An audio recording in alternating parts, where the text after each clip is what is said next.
चलिए एक बार फिर से सुप्रीम 60 ऑनलाइन क्लासेस में आप लोग का अभिनंदन, स्वागत।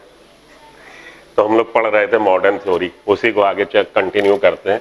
कल मॉडर्न थ्योरी में हम लोगों ने प्रीबायोटिक सूप बनने तक पढ़ लिया था।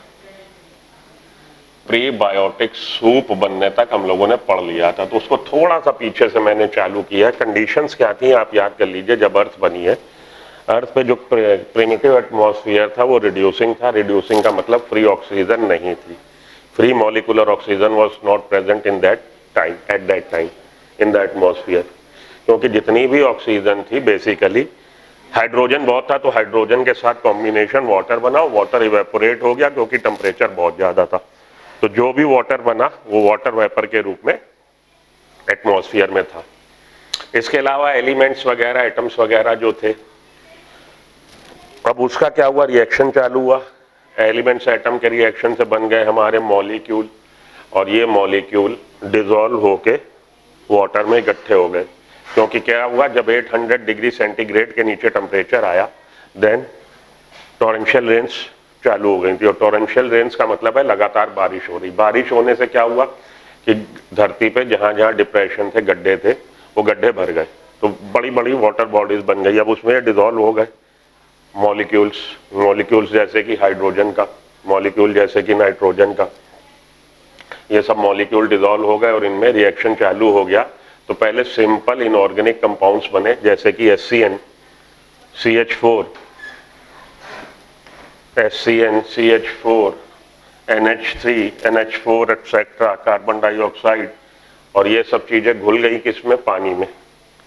पानी में घुलने के बाद अब उसमें चाहिए था टेम्परेचर ज्यादा था, और साथ में एनर्जी का इनपुट आ रहा था by means of ultraviolet rays, ultraviolet radiation as well as lightning. तो इन लोगों ने ये जो सिंपल इनऑर्गेनिक कंपाउंड्स बने, इनके बीच में रिएक्शन होने लगे। इनके रिएक्शन से बने simple organic compound. Simple organic compound में क्या आ रहा है, सिंपल ऑर्गेनिक कंपाउंड में हमारे अमीनो एसिड्स आ रहे हैं, फैटी एसिड्स आ रहे हैं, ग्लिसरॉल्स आ रहे हैं, मोनोसैकेराइड आ रहे हैं, नाइट्रोजनस बेसेस आ रहे हैं। ये सारी चीजें अब बनने लग गई और ये उसी पानी में घुल गई और पानी में थी। तो इसको अब हम लोग प्रीबायोटिक सूप बोल रहे हैं। गर्म पानी, क्योंकि टेम्परेचर ज्यादा था। तो याद करिए क्या, एलिमेंट्स एटम्स वर प्रेजेंट, ठीक है, उनके रिएक्शन से बने मॉलिक्यूल, उनके रिएक्शन से बने simple inorganic compounds. Torrential rains cause the formation of large water body. When the temperature came down below 800 degree centigrade, it starts raining. 800 degree के नीचे हो गया, मतलब 100 डिग्री के नीचे जब आ गया, रेन, लगातार बारिश, टॉरेंशियल रेन्स हो रहे हैं, और उस पानी में घुल घुल के, भाई पानी बह के आ रहा है, मानिए माउंटेन पीक पे गिरा पानी, ऊपर से बह के नीचे आएगा, डाउन द स्ट्रीम आएगा, तो पानी बह के आ रहा, तो अपने अंदर एलिमेंट्स मॉलिक्यूल्स घोलते ला रहा। Torrential rains causes the formation of big water body या ह्यूज वाटर बॉडी, बड़ी बड़ी वाटर बॉडी, जिसको आर्किटेक्ट में हम लोग ओशियंस बोलते हैं। Atom molecules got dissolve in it, इसमें घुल गए, and undergone different type of chemical reaction, by polymerisation reaction, oxidation reduction reaction, ये सब रिएक्शंस होने लगे। Undergone different type of chemical reaction leading to the formation of inorganic compound such as, inorganic compound बन गए such as methane, CH4, HCN, CO2 and NH3 etcetera, जिन्होंने आपस में which in turn reacts to form the simple inorganic बन गए, which in turn reacts to form the simple organic compounds such as amino acid, fatty acid, glycerol, monosaccharide, glucose वगैरह, nitrogenous base, purines, पिरिमिडीन्स, ये सब बन गए। अब इस समय इसको हम बोल रहे हैं हॉट सूप या प्रीबायोटिक सूप, जो हेल्डेने ने ये टर्म दिया था, प्रीबायोटिक सूप। तो prebiotic soup term given bye JBS हार्डाने, ये याद रखना आपने। और प्रीबायोटिक सूप अब आप समझ गए हैं क्या है। चलिए आगे चलते हैं। अब इनके रिएक्शन से क्या होगा, अब इनके रिएक्शन से प्यूरिन्स, पिरिमिडीन्स के रिएक्शन से न्यूक्लिक एसिड RNA बन जाएगा। और RNA जब बन गया, तो बड़े बड़े जब लार्ज कॉम्प्लेक्स कंपाउंड्स बन गए, RNA बन गया, तो हम लोग बोल रहे हैं first acellular life form appear हो गई, ये बोल रहे हैं हार्डाने और ओपेरेन ने ये बताया। ठीक है जी। तो कल हम लोगों ने देखा था कि भाई बात ये हुई थी कि हम लोग कहाँ तक पढ़ते हैं अपने जो मॉडर्न सिंथेटिक थ्योरी है, 3 भागों में बांटा था, कीमोजिनी, बायोजिनी एंड कॉग्नोजिनी। तो कीमोजिनी में क्या था कि ये जो हमारे एटम्स या मॉलिक्यूल्स हैं, इनके रिएक्शन से लार्ज कॉम्प्लेक्स कंपाउंड बनने तक को हम लोगों ने कीमोजेनी बोला। हाँ जी, चलिए अगले स्टेप पे चलें। अब क्या हो रहा है देखिए, formation of complex organic compound. तो हम लोगों ने कहाँ तक बना के छोड़ दिया है, हम लोगों ने अमीनो एसिड्स वगैरह बना के छोड़ दिया था, मतलब वहाँ तक आ गए थे, छोड़ नहीं दिया, वहाँ तक आ गए, अमीनो एसिड्स बन गए थे, ग्लिसरॉल बन गया, फैटी एसिड्स बन गए, ये हम लोगों ने देखा था, और मोनोसैकेराइड्स बन गए। सॉरी, आगे चलते हैं। तो मॉडर्न थ्योरी में अगला स्टेप आ रहा, formation of complex organic compound. A variety of amino acids, fatty acids, purine, pyrimidine, sugar, simple organic molecules accumulated in ancient sea। बहुत सारे अलग अलग तरह के amino acids, fatty acids, purines, pyrimidines, sugar, simple sugar हमारे monosaccharides, glucose, galactose, fructose, ये सब हमारे बन गए थे। और ये प्रिमिटिव सी जो हमारा एशियन सी, बहुत पुराना प्रारंभिक सी का ये जो बना था, उसमें सब घुले हुए हैं, शुगर्स वगैरह, सिंपल ऑर्गेनिक कंपाउंड्स, मॉलिक्यूल्स इसमें घुले हुए हैं। अब ये आपस में करेंगे react. Some of the molecules aggregate and give rise to complex one. अब इसमें से जो मॉलिक्यूल्स है वो आपस में एग्रीगेट, इकट्ठा हुए, उनके बीच में ऑक्सीडेशन रिडक्शन रिएक्शन हुए, पॉलीमराइजेशन रिएक्शन हुए, कंडेंसेशन रिएक्शन हुए, तो इस तरह के रिएक्शन हुए। Some of the molecules aggregate and given rise to the complex one. ये सिंपल जो मॉलिक्यूल्स थे, सिंपल ऑर्गेनिक मॉलिक्यूल्स, उनके बीच में परस्पर रिएक्शन से बन गए complex one, large complex molecules बन गए। Such as amino acids accumulated to form protein. आप जानते हैं कि प्रोटीन का फॉर्मेशन अमीनो एसिड्स के बीच में पेप्टाइड बॉन्ड फॉर्मेशन से होता है। तो प्रोटीन्स बन गए, फैटी एसिड, ग्लिसरॉल, ये आपस में रिएक्ट करके क्या बना देंगे, लिपिड्स बना देंगे, फैट बना देंगे। सिंपल शुगर के पॉलीमराइजेशन से सिंपल शुगर, मोनोसैकेराइड, मोनोसैकेराइड से डाइसैकेराइड, डाइसैकेराइड से up to the level of oligosaccharide, उसके बाद पॉलीसैकेराइड, पॉलीसैकेराइड्स बन जाएंगे। Simple sugar polymerize to polysaccharide, polysaccharides बन गए। Purines and pyrimidines give rise to nucleic acid, RNA. पहले आरएनए आया था, ये अगली स्लाइड में आपको यही एक्सप्लेन मैं करने जा रहा हूँ कि ये पूछा गया, आपकी बुक में पूछा गया है कि विच अपीयर्ड अर्लियर, कि आरएनए पहले आया है कि डीएनए।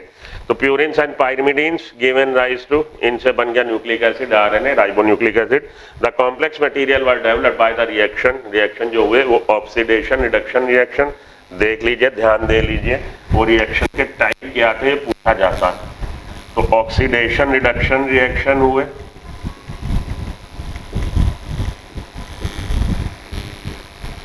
उसके अलावा condensation and polymerisation. Oxidation reduction reaction, condensation, polymerisation reaction हुए। ये दिख रहा है आप लोग को, पॉलीमराइजेशन रिएक्शन हुए और बन गए सिंपल ऑर्गेनिक कंपाउंड से कॉम्प्लेक्स ऑर्गेनिक कंपाउंड बन गए। ठीक है जी, यहां तक हम लोगों ने पढ़ दिया। अब हम लोग आ रहे हैं आरएनए वर्ल्ड पे। ये आपकी बुक में आरएनए वर्ल्ड दिया, एक्सप्लेन नहीं किया, उसको मैं एक्सप्लेन करता हूं, बहुत इंपॉर्टेंट है, समझिएगा। हाँ जी, अब हम लोग आगे आते हैं, एक पॉइंट और आगे आते हैं। देखिए ये वाली जो स्लाइड है बहुत इंपॉर्टेंट है, बहुत ध्यान से देखिए, समझिए। आरएनए वर्ल्ड को इसमें एक्सप्लेन किया गया, जो है सच आपकी बुक नहीं बता रही और आप कंफ्यूज होते हो, what is RNA world, which came first. अब ये अपनी बुक भी पूछ रही है कि भाई पहले क्या आया, विच केम फर्स्ट, कि पहले क्या आया, आरएनए और प्रोटीन।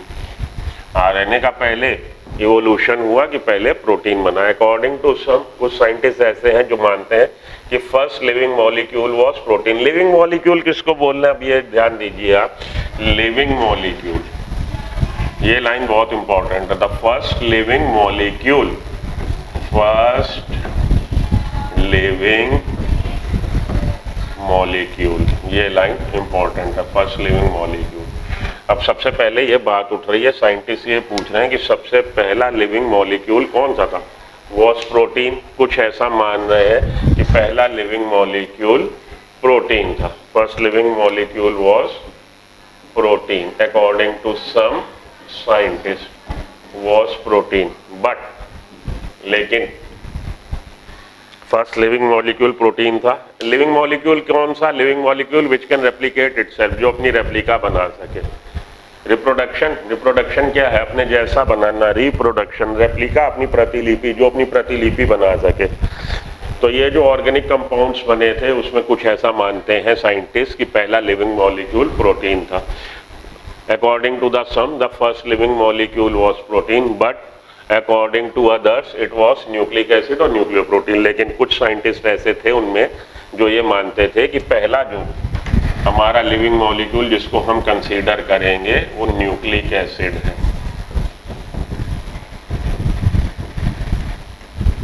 आरएनए न्यूक्लिक एसिड है या न्यूक्लियोप्रोटीन की अगर उसके साथ प्रोटीन अटैच है तो न्यूक्लियोप्रोटीन क्या होता है? Nucleic acid plus protein nucleoprotein. तो according to the some the first living molecule was protein but according to others it was nucleic acid, ठीक, या nucleoprotein. Francis Crick and Carl Lewis propose the RNA world. RNA world की परिकल्पना किसने दी है? तो याद रखिएगा Francis Crick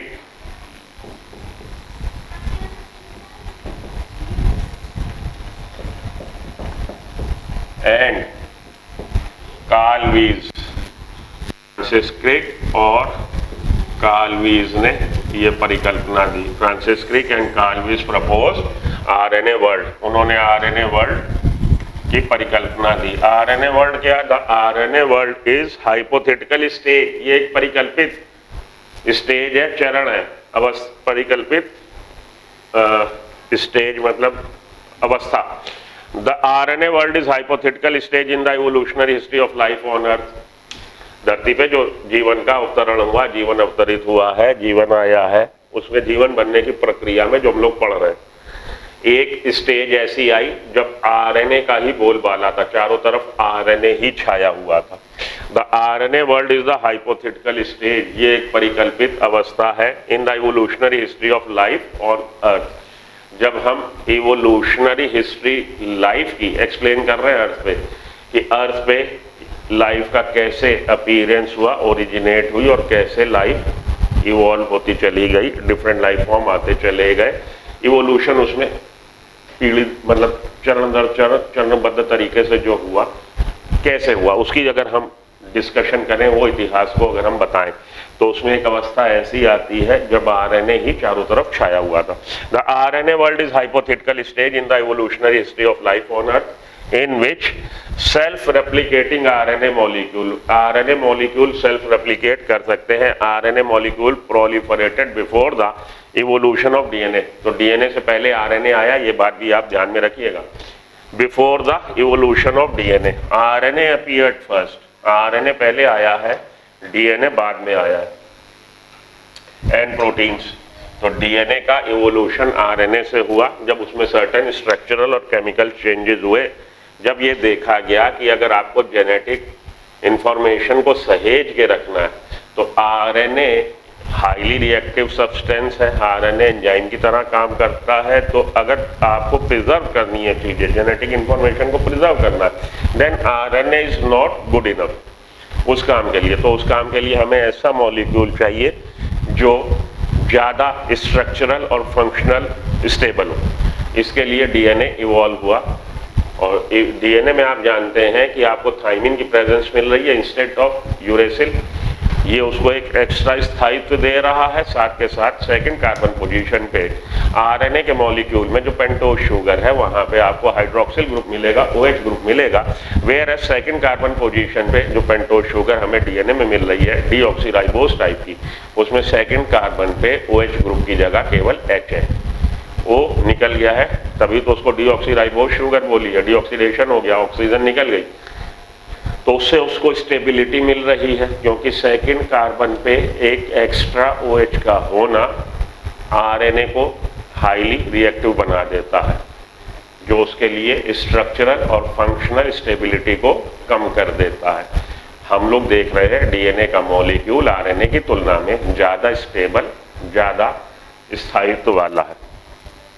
RNA molecule proliferated before the evolution of DNA and proteins. RNA पहले आया. The term also refers to the hypothesis that proposes the existence of this stage. ये RNA world term जो है, ये हाइपोथेसिस में, ये इस परिकल्पना में इस तरह के चरण को बताता है, एग्जिस्ट करती है ऐसी stage as the first stage in the evolution of life. ये जो स्टेज थी RNA वर्ल्ड, ये अगर हम हिस्ट्री को डिस्कस करें, इवोल्यूशन की हिस्ट्री को, लाइफ फॉर्म को, तो हम देखेंगे कि ये पहला चरण है। This is the first stage in the evolution of life. Life के इवॉल्व होने में आगे अपनी एनसीईआरटी की बुक कह रही है कि first acellular life form जिसको कंसीडर कर रहे हैं बड़े बड़े लार्ज कॉम्प्लेक्स ऑर्गेनिक मॉलिक्यूल थे सच एज आरएनए, आपकी बुक बोल रही है।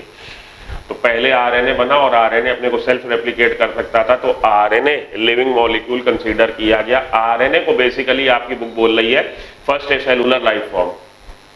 याद रखिएगा, अभी आपको बताता हूं अगली स्लाइड में। As the first stage in the evolution of life in nucleic acid the RNA is suppose to be primary hereditary material.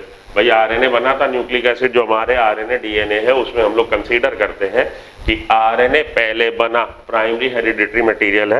As it can also act as an enzyme, और ये एंजाइम की तरह भी behave कर सकता है। ठीक है जी, यहाँ तक क्लियर हुआ? आरएनए वर्ल्ड क्लियर हुआ? तो आरएनए वर्ल्ड आप लोग पढ़ के थोड़ा सा अपनी बुक में, उसने इतना सच बताया नहीं है, आप लोग हिल जाते हो। आरएनए वर्ल्ड बेसिकली जब हम लोग इवोल्यूशनरी हिस्ट्री को डिस्कस कर रहे हैं लाइफ की अर्थ पे, तो चरणबद्ध तरीके से जो होता चला आ रहा, उसमें एक स्टेज ऐसी आई है जब आरएनए का ही बोलबाला था, तो उसको हम लोगों ने आरएनए वर्ल्ड बोला है। आरएनए बना, भाई आरएनए देखिए जितने भी मेटाबॉलिक रिएक्शंस हो रहे हैं किसी ऑर्गेनिज्म में, आरएनए का सब में रोल है। आरएनए का स्प्लाइसिंग में भी रोल है, आगे हम लोग देखेंगे जब यूकैरियोटिक सेल बन जाएगी स्प्लाइसिंग में, स्प्लाइसोसोम बना रहा। आरएनए का ट्रांसक्रिप्शन में भी रोल है, आरएनए का ट्रांसलेशन में भी रोल है, आरएनए का एंजाइम बनने में, वही ट्रांसक्रिप्शन में जो प्रोटीन वगैरह बन रही है आरएनए का रोल है। तो ओवरऑल आरएनए ही आरएनए, मैं हूँ, आरएनए ही आरएनए छाया हुआ है, इसलिए आरएनए वर्ल्ड डिस्क्राइब किया गया। और उस समय तो जब ये पहली स्टेज लाइफ अपीयर हुई धरती पे, जिसको हम लोगों ने माना first acellular life form जो मान रहे हैं बेसिकली वो आरएनए को ही मान रहे हैं। आरएनए आया, बाद में आरएनए से इवॉल्व होकर डीएनए बना है। तो एक स्टेज ऐसी आई है जब हम डिस्कस करते हैं हिस्ट्री को कि जब आरएनए का ही बोलबाला था, वो स्टेज है आरएनए वर्ल्ड, जो कि किसने बताया है? फ्रांसिस क्रिक और कार्ल वीज ने हाइपोथेसिस दी आरएनए वर्ल्ड के नाम से, जिसमें वो बताना चाहते हैं कि जब धरती पे लाइफ का अवतरण हुआ तो एक स्टेज ऐसी आई है कि आरएनए ही चारों तरफ छाया हुआ था। ओके जी, चलिए आगे चलिए हम लोग स्टैनले मिलर का एक्सपेरिमेंट देखने चल रहे हैं। ये जो अपने ओपेरेन और हेल्डिन ने जो परिकल्पना दी, जो इन्होंने बायोसिंथेटिक थ्योरी दी कि भाई इस तरह से हुआ, एलिमेंट्स थे, एलिमेंट्स के रिएक्शन से, एलिमेंट्स एटम के रिएक्शन से मॉलिक्यूल बने, वो मॉलिक्यूल डिजॉल्व हो गए। जब पानी बरस रहा हो, पानी इकट्ठा हो रहा गड्ढों में, उनमें मॉलिक्यूल्स इकट्ठे हो गए, molecules under the high temperature and the supply, continuous supply of energy in the form of ultraviolet radiations and lightning, these molecules interacted with each other and produces the simple inorganic compounds such as methane, HCN, H2O, जो evaporate हो रहा था लेकिन अब तो नहीं हो रहा, तो घुल के बनता चला जा रहा, CO2, अमोनिया, ये सारे घुल के इकट्ठा हो गए हैं एशियंट सी में। अब वहाँ पे सप्लाई आ रही है एनर्जी की, अल्ट्रावायलेट रेडिएशन आ रहे हैं, टेम्परेचर बहुत ज़्यादा है, हालांकि अब 800 डिग्री तो नहीं रहा जब पानी आ गया, लेकिन फिर भी टेम्परेचर ज़्यादा, एकदम गर्म, वो खोलता एकदम सूप बना हुआ है।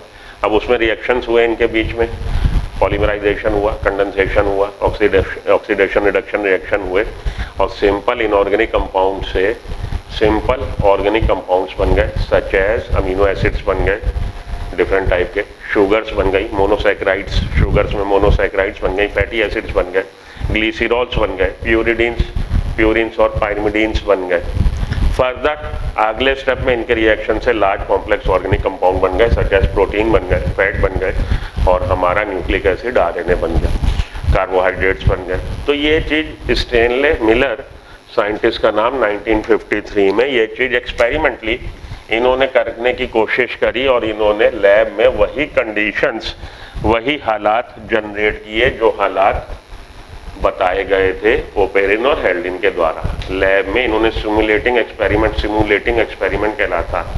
सिमुलेटिंग एक्सपेरिमेंट का मतलब नकल कर लेना। इन्होंने लैब में उसी तरह की कंडीशंस जनरेट करी जो कंडीशंस प्रिमिटिव अर्थ पे ओपेरिन और हेल्डिन ने डिस्क्राइब करी थी। इन्होंने वही कंडीशंस लैब में जनरेट करके ये देखने की कोशिश करी कि क्या ऐसा हो सकता। तो गैसेस का जो प्रिमिटिव एटमॉस्फेयर में गैसेस का बताया गया कि भाई ये गैसेस होती हैं, कौन कौन सी, कि मीथेन गैस फॉर्म में होगी, CO2 गैस फॉर्म में होगी, और हमारा H2 हाइड्रोजन भी गैस फॉर्म में है, अमोनिया भी गैस फॉर्म में है। इन्होंने वही सब गैसेस एक यहाँ पे फ्लास्क लिया है, उसमें इन्होंने जनरेट मतलब कर दी हैं और साथ में लाइटनिंग इफेक्ट डालने के लिए इलेक्ट्रोड लगा दिए। तो बेसिकली इन्होंने यही देखना चाहा कि अगर लैब में ये कंडीशंस हम जनरेट कर दें एक कन्फाइंड इन्वायरमेंट में, एक कन्फाइंड यूटेंसिल, एक कन्फाइंड एरिया में, एक कन्फाइंड ग्लास के कंटेनर में, तो क्या ये रिएक्शंस होते हैं, एंड रिजल्ट क्या है वो देखते हैं हम लोग। तो Stanley Miller and American scientist थे एंड विद असिस्टेंस फ्रॉम, और उनके एक सहयोगी। तो स्टेनले मिलर का नाम आपने ध्यान में रखना है, 1953 ध्यान में रखना है, अमेरिकन साइंटिस्ट है ध्यान में रखना है, और उनके एक सहयोगी विद असिस्टेंस फ्रॉम, सहयोग किसने किया है, हेरोल्ड यूरे। तो यूरे साइंटिस्ट का नाम आपने याद में रखना है।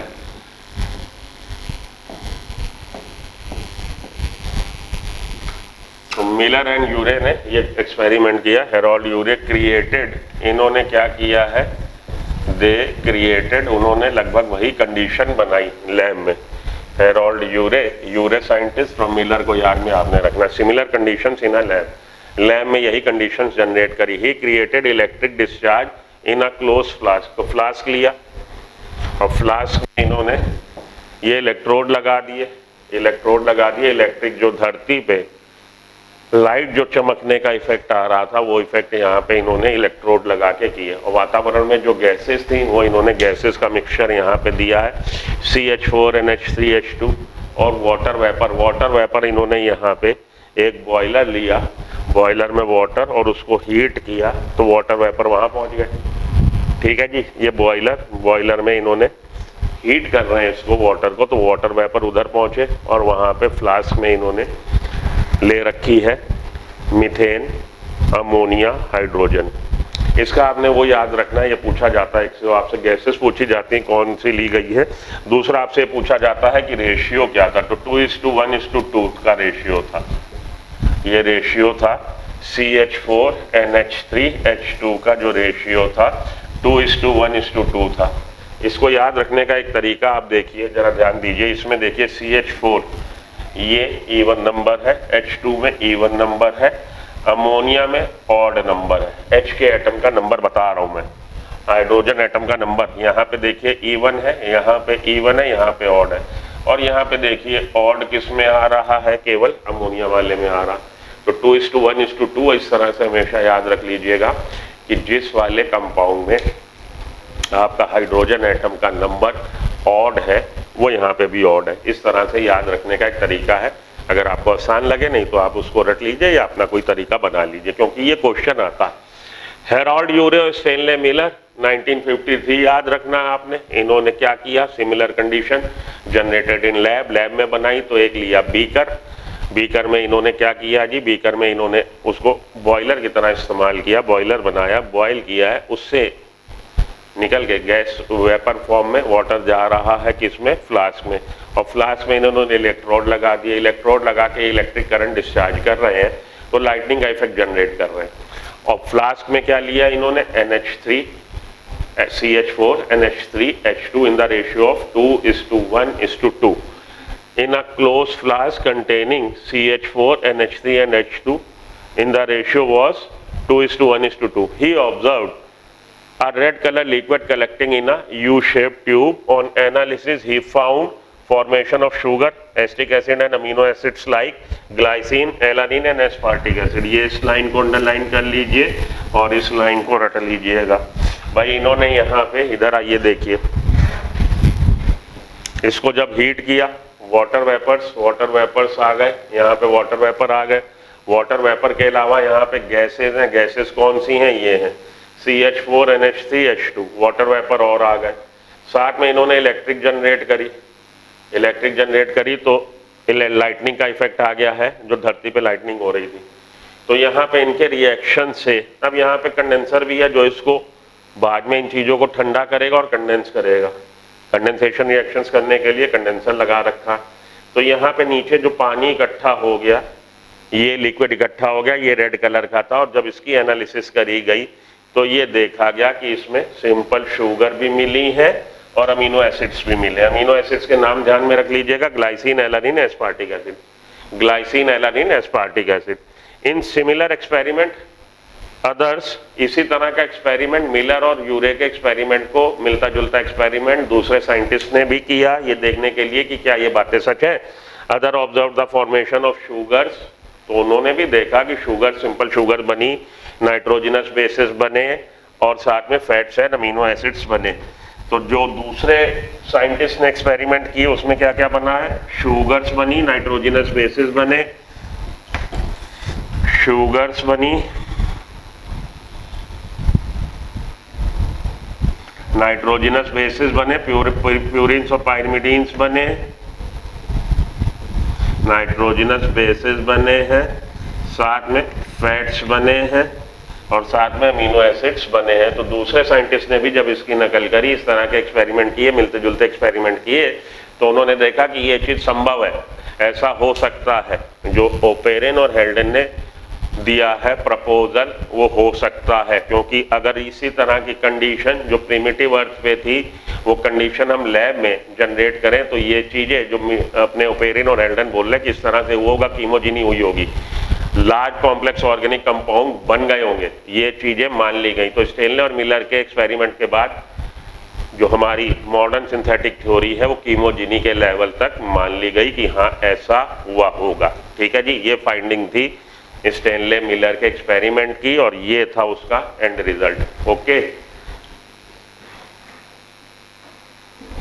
अब इसमें आपको याद क्या रखना है, एक तो स्टेनले मिलर को याद में रखना है, इसके रेशियो को याद में रखना है और आपको अमीनो एसिड्स याद में रखने हैं। ठीक है, ये याद में रखना है आपको, यही सब बातें आपसे पूछी जाती हैं। तो स्टेनले मिलर का आपको नाम याद में रखना है, स्टेनले हमारे अमेरिकन साइंटिस्ट, स्टेनले मिलर और यूरे उनके असिस्टेंट्स। तो आपने पहला याद में रखना है इन 1953 मिलर का एक्सपेरिमेंट हुआ, Miller and Urey perform the experiment, जिसको कि हम सिमुलेटिंग एक्सपेरिमेंट भी बोलते हैं। इसमें इन्होंने क्या किया है, इसमें इन्होंने वही कंडीशन जनरेट करने की कोशिश करी जो प्रिमिटिव अर्थ पे थी। तो इन्होंने लिया CH4NH3 एंड हाइड्रोजन गैसेस को लिया है 2:1:2 के रेशियो में। रेड कलर लिक्विड कंडेंसर के नीचे इकट्ठा हो गया है, याद रखिएगा। रेड कलर लिक्विड जो इकट्ठा हुआ उसकी जो एनालिसिस करी गई उसमें क्या पाया गया है, उसमें आपको ग्लाइसिन मिलेगा, एलानिन मिलेगा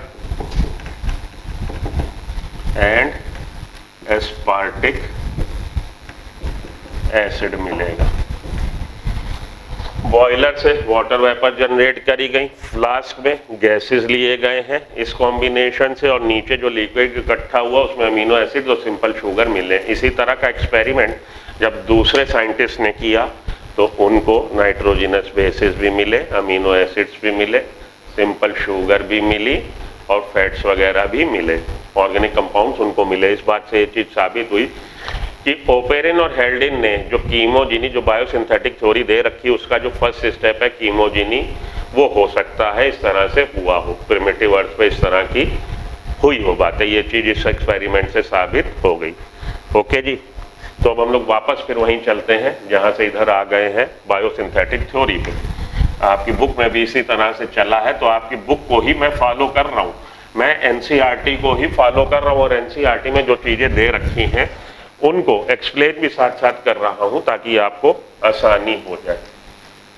ठीक है, तो अगले स्टेप में हम लोग अगली स्लाइड में डिस्कस करते हैं कि जब आरएनए बन गया, आरएनए तक हम लोगों ने बना लिया था, इसने यहाँ पे नाइट्रोजनस बेसिस हम लोगों ने आरएनए तक बना लिया था। अब आरएनए का आगे भविष्य देखें क्या होने जा रहा, इसको देखते हैं। ये एक फ्लो चार्ट से समझने की कोशिश करते हैं, एक छोटा सा रिकैप कि भाई क्या हुआ था, ओपेरिन और हेल्डिंग ने कैसे समझाया। देखिए, एलिमेंट्स फ्री एटम्स थे, एलिमेंट्स ऑफ फ्री एटम्स थे, hydrogen, carbon, nitrogen etcetera, free atoms were there, लेकिन फ्री ऑक्सीजन, मॉलिकुलर ऑक्सीजन नहीं थी, क्योंकि whatever oxygen is there was there, oxygen get reacted with the hydrogen and forms the H2O. And due to the high temperature, the whole of the H2O get evaporated. जितना भी H2O बना, water बना, वो सारा evaporate हो गया था। तो फ्री एलिमेंट्स एटम्स ये थे उनके रिएक्शन से बने मॉलिक्यूल्स बन गए। फिर ये घुल के आ गए किसमें, जब बारिशें हुई ये घुल के आ गए पानी में, उसमें इन्होंने रिएक्शन किया, सिंपल ऑर्गेनिक कंपाउंड्स बना लिए, HCN, NH3, CH4, CO2, H2O। H2O अब या तो घुलती चली जा रही है और जब पानी की प्रेजेंस हो गई है तो पानी में आ गया। पहले तो H2O इवेपोरेट हो रही थी, अब H2O पानी की जब प्रेजेंस 800 डिग्री के नीचे 100 डिग्री के नीचे आ गया, वाटर बॉडी बन गई, तो पानी, अब वो पानी में, पानी में, तो पानी भी है। पहले इवेपोरेट हो रहा था, वो जो मैंने इवेपोरेट लिखा वो 100 डिग्री के ऊपर वाला था। अब जब वाटर बॉडीज बन गई तो वाटर बॉडी बन गई तो पानी आ गया। उन पानी में ये सब घुले हुए हैं। सिंपल ऑर्गेनिक, इनके रिएक्शन से पॉलीमराइजेशन, कंडेंसेशन, ऑक्सीडेशन रिएक्शन, इनके रिएक्शन से amino acids, monosaccharide, fatty acids, nitrogenous bases, ये सब बन गए। अब इनके रिएक्शन से अमीनो एसिड ने प्रोटीन बना दिए, फैटी एसिड ग्लिसरॉल ने फैट बना दिए, मोनोसैकेराइड्स ने पॉलीसैकेराइड बना दिए, और प्यूरिन्स और पाइरिमिडीन्स ने न्यूक्लिक एसिड हमारा RNA बना दिया। यहाँ तक अब आपकी समझ में बात आ गई होगी। तो यहाँ तक की थ्योरी को, RNA बनने तक की थ्योरी को मिलर और यूरे ने भी साबित कर दिया कि भाई ये हुआ होगा। तो फर्स्ट अपनी बुक अब बोल रही है कि with the experiment, finding of the experiment of the Stanley Miller, the first step of the biosynthetic theory that is up to the level of chemogenesis is accepted by most of the scientist. कि पहला जो step था कीमोजेनी को ज़्यादातर scientist ने accept कर लिया। ठीक है जी, आगे चलते हैं एज पर अवर बुक। अब बुक को हम लोग फॉलो करते हैं। तो यहाँ तक आपकी समझ में आ गया होगा, RNA बनने तक समझ में बात आपके आ गई होगी कैसे क्या हो रहा। आगे चलते हैं। तो ये आप लोग चाहो तो एक इसका स्क्रीनशॉट ले लो, क्योंकि समझने में अगर इस तरह से फ्लो चार्ट बना लोगे आसानी होगी। ओके, हाँ जी, आगे चलते हैं। अब RNA बना दिया हम लोगों ने। आगे देखिए, आइए, बोल रहा है analysis of meteoroid content also revealed similar compounds indicating that similar process are occurring elsewhere in space. बोल रहा है कि जो धरती पे उल्का पिंड आ रहे थे, धरती पे जो उल्का पिंड बाहर से टूटे तारे के टुकड़े आ रहे हैं, उल्का पिंड आ रहे हैं, उनका जब हम एनालिसिस कर रहे हैं तो उनकी एनालिसिस में उनमें सरफेस पे आपको उनके जो टुकड़े आए हैं उसमें आपको यही कंपाउंड्स मिल रहे हैं। हम लोग के यही कंपाउंड्स, यही बेसिकली आपके जो हम लोग को कंपाउंड यहाँ पे मिल रहे हैं। धरती का जब आप एनालिसिस कर रहे हैं क्रस्ट का, तो जो आपको केमिकल कंपाउंड्स मिल रहे हैं वही केमिकल कंपाउंड्स आपको दूसरे ग्रह से आए टुकड़ों से मिल रहे हैं। दूसरे टूटे हुए तारे का टुकड़ा जो गिर रहा है, जो उल्का पिंड गिर रहा है, उनमें जब आप एनालिसिस कर रहे हैं केमिकल एनालिसिस, तो यही सब चीज़ें हैं। इसका क्या मतलब है? इसका मतलब है कि जो धरती पे कंडीशंस या जो धरती पे घटनाक्रम चल रहा है, जो घटना चक्र चल रहा है, वही दूसरे ग्रहों पे भी चल रहा है। इसका मतलब ये हो रहा।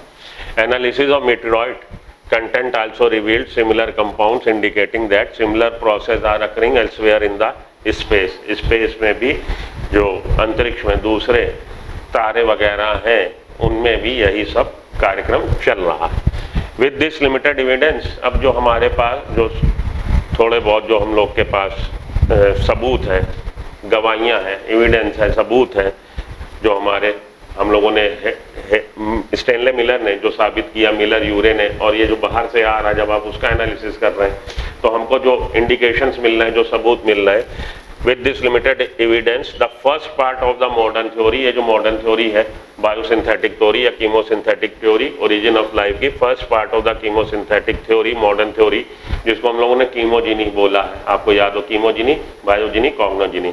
तो कीमोजेनी क्या है कि एलिमेंट्स के रिएक्शन से लार्ज कॉम्प्लेक्स ऑर्गेनिक कंपाउंड के बनने तक को हम लोगों ने कीमोजेनी बोला था, केमिकल इवोल्यूशन बोला था।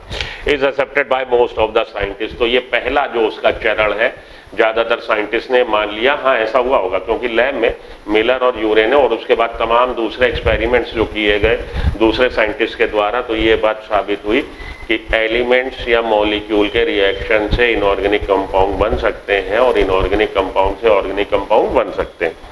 We have no idea about how the first self replicating metabolic capsule of, ये वाली लाइन देखिए आपकी बुक की, ये लाइन इंपॉर्टेंट है।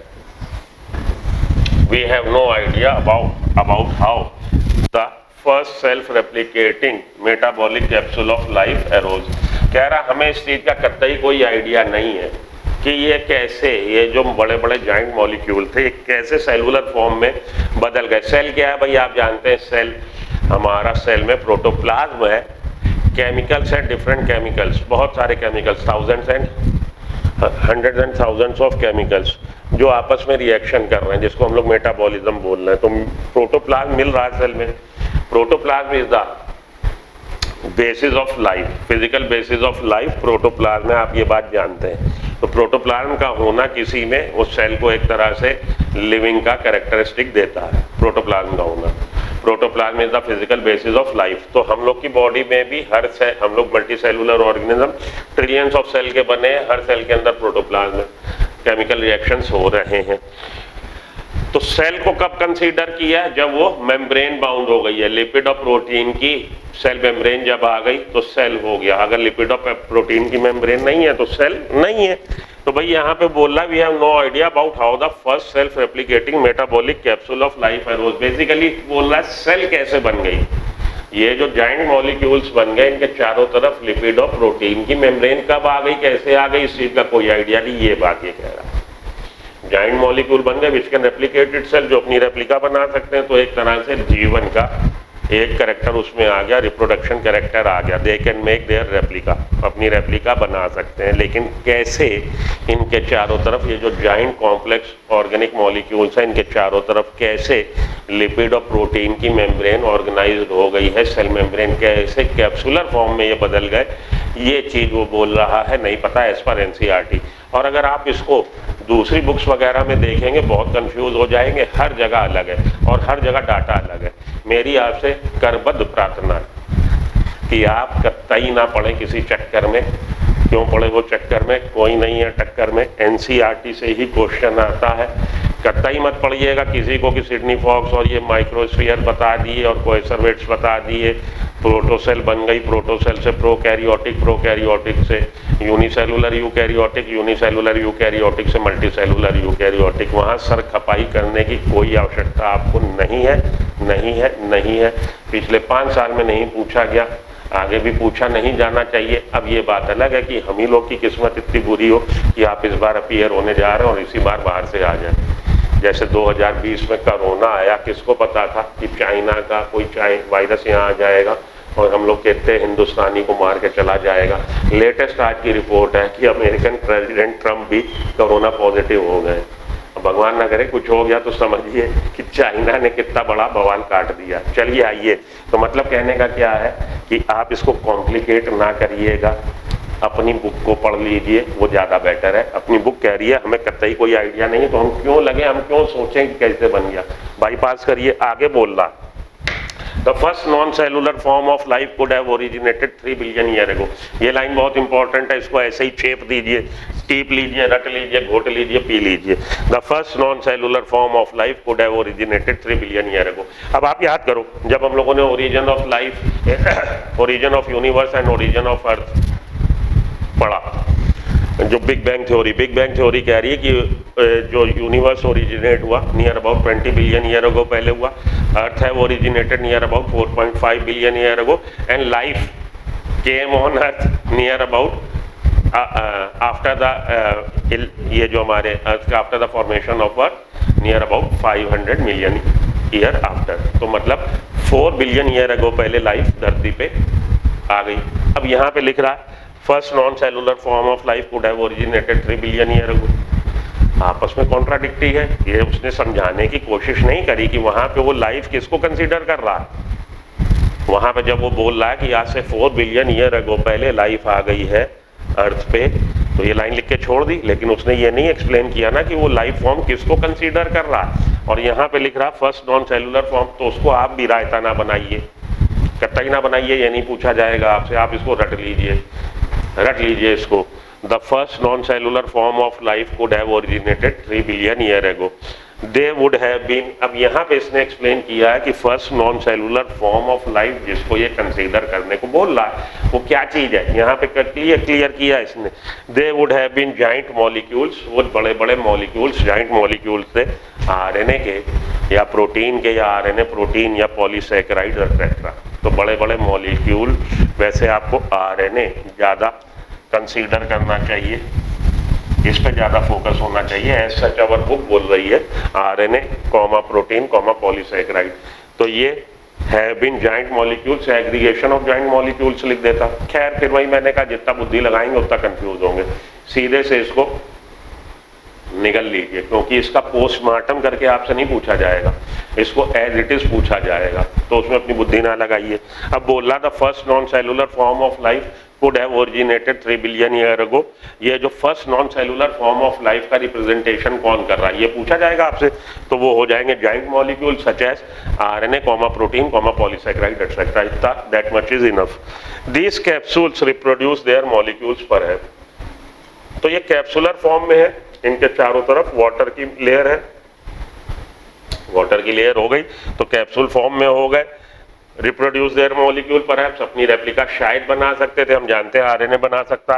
The first cellular form of life did not probably originate. अब बोल रहा है कि सेलुलर नॉन सेलुलर फॉर्म की बात के बाद cellular form of life, cell का अस्तित्व में आई, बोल रहा है the first cellular form of life did not probably originate till 2000 million. अब यहाँ पे देखिए हर जगह बिलियन लिख रहा है, आपकी एनसीईआरटी इतनी एडवांस है कि यहाँ पे 2000 मिलियन लिख दिया। अरे भैया यहाँ पे भी तुम 2 बिलियन लिख दो ना सीधे, क्यों बच्चे को कंफ्यूज कर दो?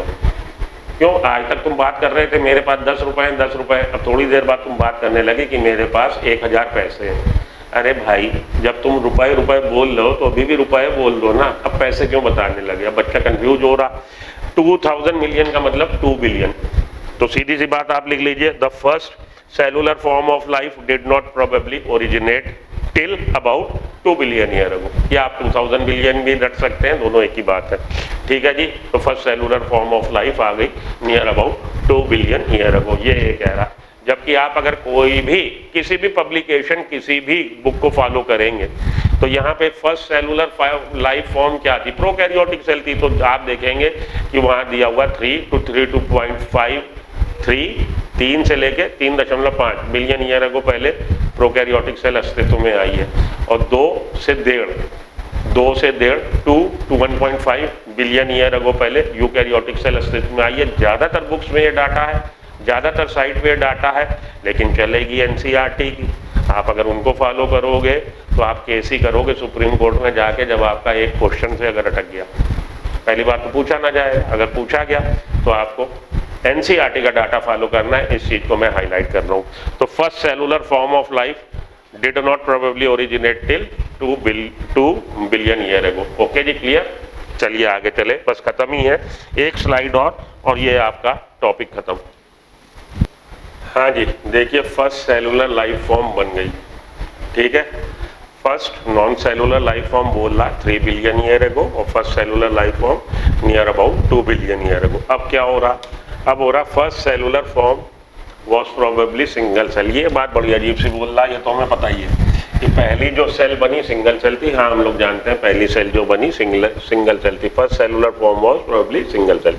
All life forms originated in water environment only. सारे के सारे ये जो जीवन के नए रूप आए, जीवन आया, जीवन की उत्पत्ति कहाँ हुई? वाटर में हुई, ओशियन में हुई, पानी में हुई। All life forms originated in water environment only.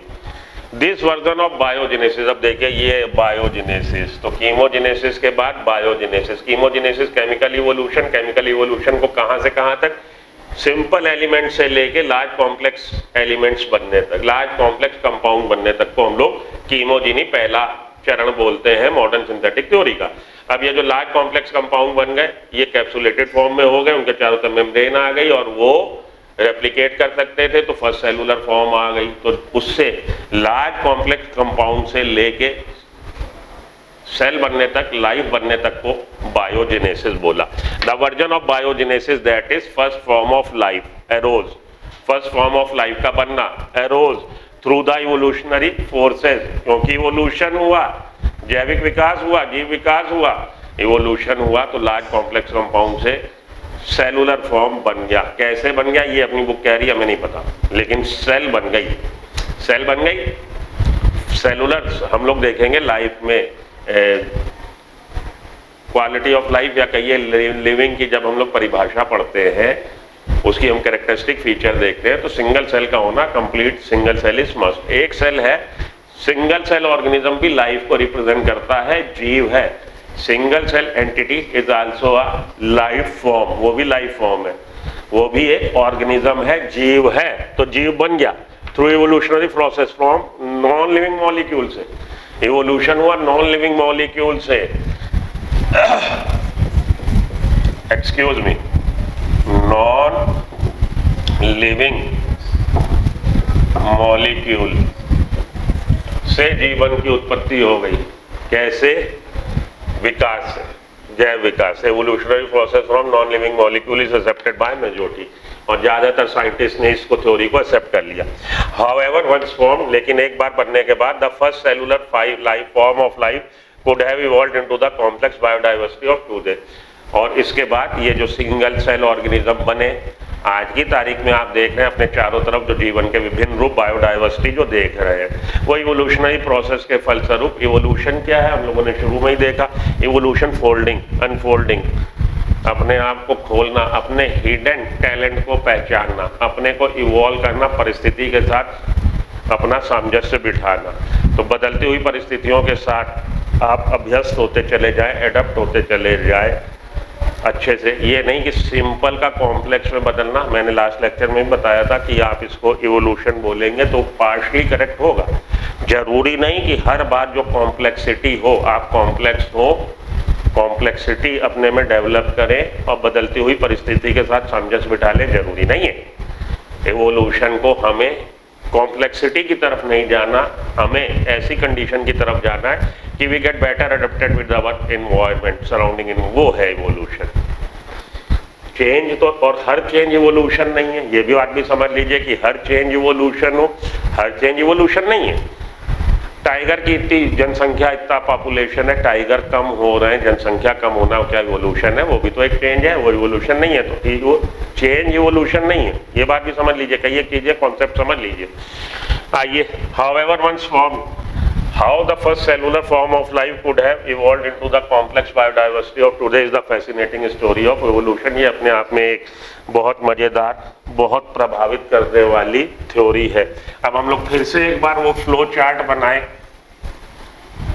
जो फ्लो चार्ट बनाया था, तो उससे आपको बातें और क्लियर कर। एक आप बात समझिए, हम लोगों ने फ्लो चार्ट बनाया था कि भाई यहाँ पे एटम्स थे या एलिमेंट थे, तो वो आपस में रिएक्ट किए, क्या बन गए? मॉलिक्यूल बन गए। ठीक है जी, ये मैं छोटा छोटा लिख रहा हूँ क्योंकि ये पहले भी आपको एक बार फ्लो चार्ट ये दे चुका हूँ। मॉलिक्यूल्स के रिएक्शन से सिंपल इनऑर्गेनिक कंपाउंड बन गए। इतना भी छोटा ना लिखूं कि आपको कुछ दिखाई ना दे।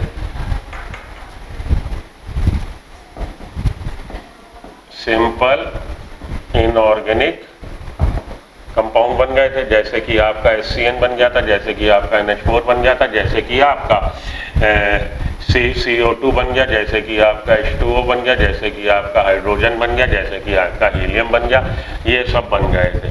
ठीक है जी, इनके रिएक्शन से सिंपल ऑर्गेनिक बन गए थे, इनके रिएक्शन से सिंपल ऑर्गेनिक क्या बन गया भाई? फैटी एसिड बन गए, अमीनो एसिड्स बन गए, मोनोसैकेराइड्स बन गए।